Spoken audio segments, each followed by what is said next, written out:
Hey everyone, Mike Reinold from MikeReinold.com and Champion PT and Performance up in Boston, Mass.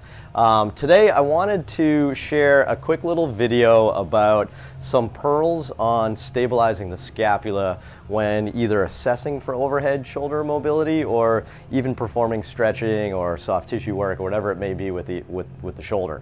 The reason why I kind of wanted to show this is I've seen some errors in the past, maybe with some new grads or some students that have tried to do this.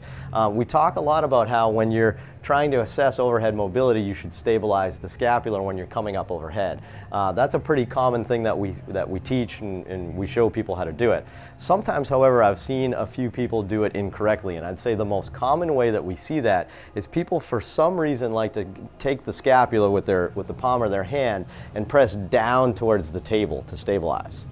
So if you think about what that's doing, you're actually kind of causing some internal rotation of the scapula on the thorax when you do that by pushing down on the scapula.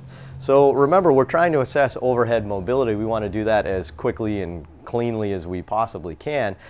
We don't want to alter the normal arthrokinematics of the scapulothoracic joint.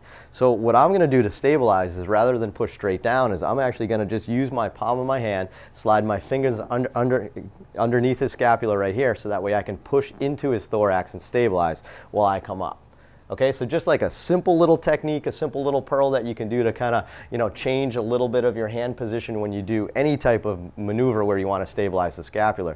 Don't stabilize downward into the table. That's going to change the way the scapula sits and change its mobility. Stabilize in towards the thorax instead, and you'll have a much cleaner appreciation of the difference between glenohumeral and scapulothoracic mobility.